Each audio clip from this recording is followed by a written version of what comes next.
Hi folks, it's Kelly with Homesteading Hints again, and today we're going to show you how we process applesauce at our house. And it might help you. We do a few different things that kind of shave a little time off and just are a lot simpler and actually may end up being a little bit healthier and all that kind of good stuff. So first off, we've already cut the apples up, which we just use this core right here and just press them through and take the core out and cut any bad spots out of the apples, and then we put them all in our cooker here.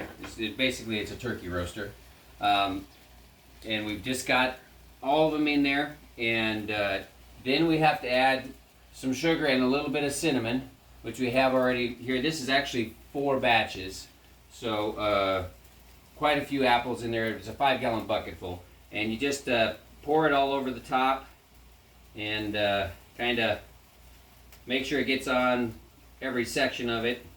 This is the sugar and the cinnamon both together, and we'll do that real quick. It's already starting. It's setting at about 275, so it's already starting to cook. So we're going to get the water on it too. The water gets down in the bottom so that you can the lemon juice first, please. And you can do this and pour everything in, and it'll kind of get the sugar down in there and down into it as it cooks, and it doesn't just settle on the bottom. And we have lemon juice, which we'll add some of that as well, and that will go in there, and we'll get that all together. Okay, that's really all it is to the applesauce. Okay, so this will cook down, and it'll all kind of start turning to mush, and then we use an immersion blender like we did on the tomato soup. Okay, so we'll just take and use the immersion blender and blend all the peels in, everything in, and blend it all up, and actually it makes really good applesauce. And one of the things that we don't do, as you saw, is we don't cut the peels off. That is much more time use, and actually they say that the peel has a lot more nutrients in it on almost everything you eat, so that if you can, you should eat the peels. But we go ahead and cook all that down and didn't use the immersion blender on it. And actually here are 2 different, this is the first batch of applesauce, and this is the second batch of applesauce that we did. You can see that they're 2 different colors. There were 2 different kinds of apples from 2 different kinds of trees. This one should be this kind of applesauce. It's the same tree, but as you can see, there's absolutely no peel in there. Okay, so it pretty much grinds it up and makes it disappear completely. So it works out very well. We actually, I don't know. I think it saves us a good. Well, I'd say several hours for sure.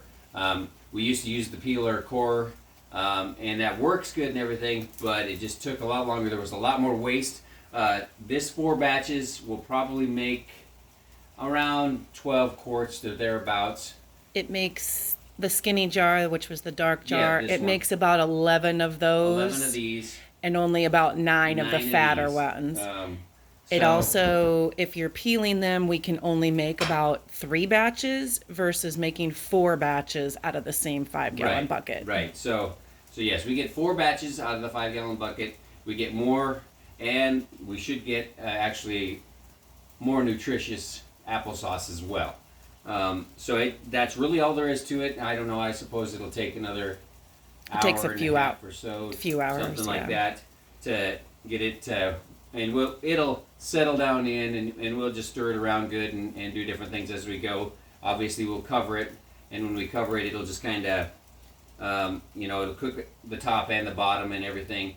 And the immersion blender, like I said, is a really slick tool. We used it on the tomato soup, so we don't have to peel the tomatoes either. There's nothing like that, but it blends them all down to a puree, just like the applesauce would be. And that's up to you how much you want to blend it. If you like chunky applesauce, don't blend it as much. Yeah, and we have, I don't mind it. Libby prefers to have it much more pureed, but either way, you just use the immersion blender a little bit more than you would if you didn't care so much about it, but we use it in a lot of baking as well, so that's another reason we puree it down pretty good. yeah. I mean, this sauce we'll use in different recipes as well. Yes, and this actually should bring us up to 30, 31, 32 quarts, or well, this size we'd use a lot of because the jar is a wide mouth, and we prefer to use that for the applesauce to be able to dig in there, especially if we're not using the whole jar at one time.